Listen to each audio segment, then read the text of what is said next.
बिस्मिल्लाहिर्रहमानिर्रहीम। इय्याका नअबुदु व इय्याका नस्तईन।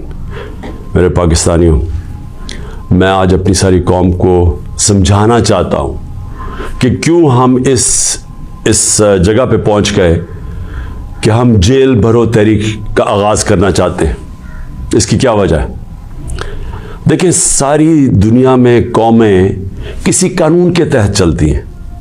कानून क्या होता है? वो आइन फैसला करता है कि क्या कानून में जायज़ है और कौन सी चीज़ नाजायज़ है। जब से ये इम्पोर्टेड हुकूमत आई है, इस मुल्क के आइन और कानून की धज्जियां उड़ाई गई हैं। हालात ये हैं कि अदालतों की भी बातें, उनके अहकामात ना पुलिस सुनती है, ना ये रियासत सुनती है।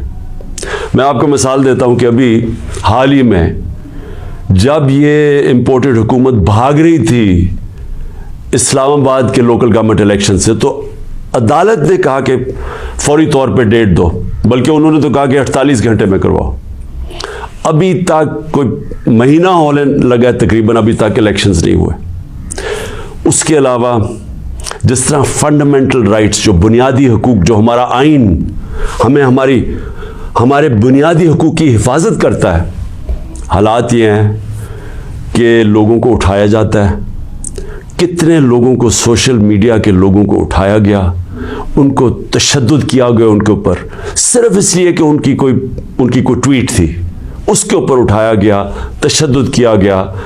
अभी तक कई ऐसे लोग हैं जिन्होंने जिस तरह का तशद्दुद किया गया, अभी तक उनका ज़हनी तवाज़ुन ठीक नहीं हुआ।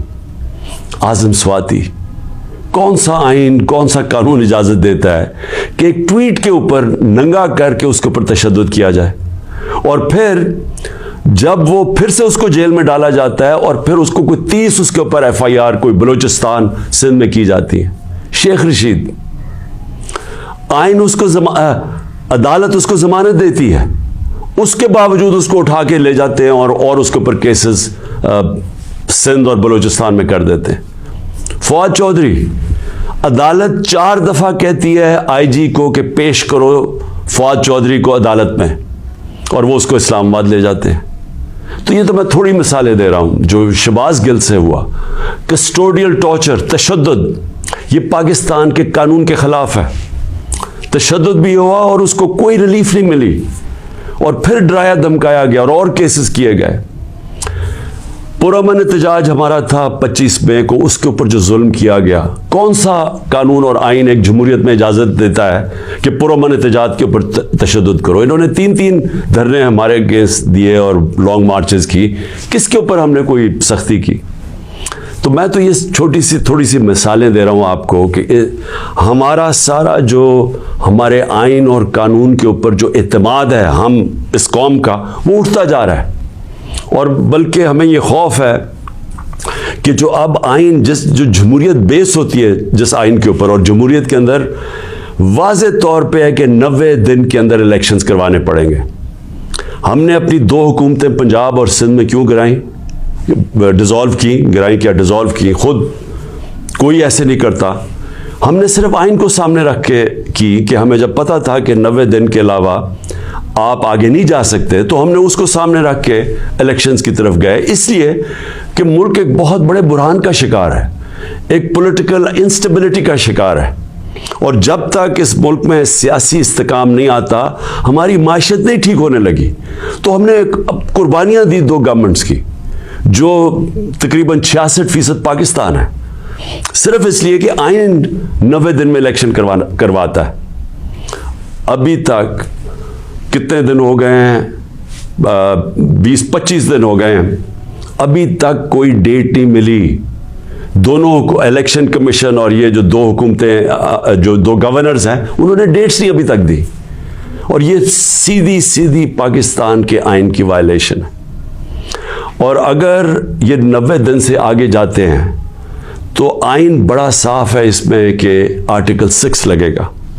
ये सारी कौम अब देख रही है पाकिस्तान की अदालतों की तरफ, और मैं ये वाज़े करना चाहता हूँ, ये वो पाकिस्तान में वक्त आ गया जो जस्टिस मुनीर मोमेंट हम कहते हैं, कि एक दफ़ा डॉक्ट्रिन ऑफ नेसेसिटी के तहत हमारी जो इस कौम का डाउन स्लाइड शुरू हुआ है, जो निचला सफ़र शुरू हुआ है, वो जो फैसला था कि डॉक्ट्रिन ऑफ नेसेसिटी के तहत आइन को पीछे हटा के हमने ताकत के साथ हमारी अदालतें गई। तो आज भी वही वक्त है, सारा पाकिस्तान देख रहा है, टाइम बदल चुका है।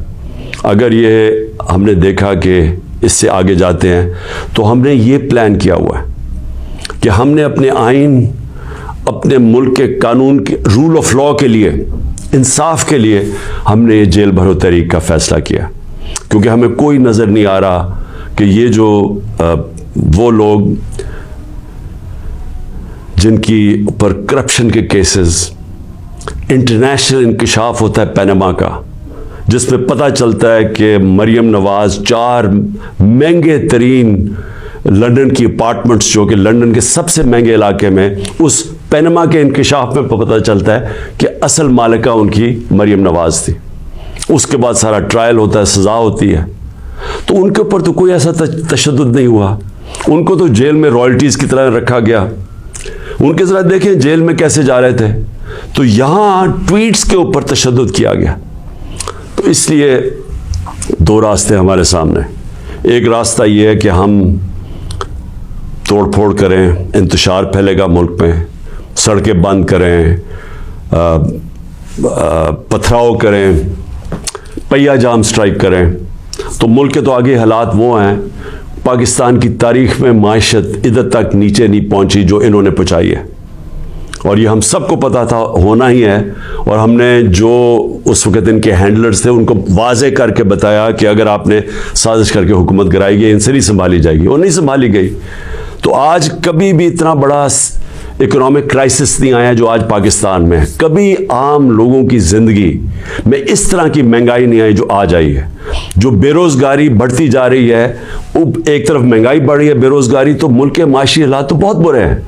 तो हम इसलिए उसको सामने रख के, और 26 साल की स्ट्रगल में कभी भी हमने इंतशार की पॉलिटिक्स नहीं की।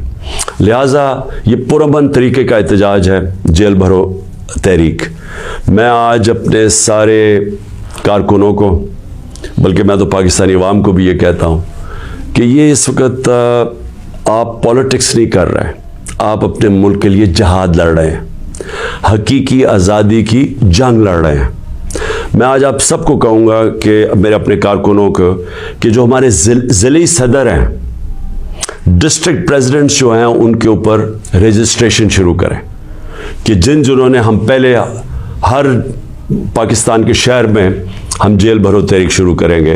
तो पहले मैं चाहता हूं कि वॉलंटियर्स अपनी रजिस्ट्रेशन करें, और उसके बाद मैं फिर आपको डेट दूंगा किस दिन हमने जेल भरो तहरीक का आगाज़ करना है, और इसकी चंद दिनों के अंदर होगी। और इसलिए मैं चाहता हूं कि जल्दी जल्दी आप अपनी आप जो रज़ाकार हैं वो सामने आएँ, और इंशाअल्लाह मैं ये समझता हूं कि ये जो हमारी तहरीक है, इससे हम वो चीज़ हासिल करना चाहते हैं जो पाकिस्तान को एक हकीकी आज़ादी भी देगा, और हकीकी आज़ादी का मतलब हकीकी जमहूरियत वो भी देगा।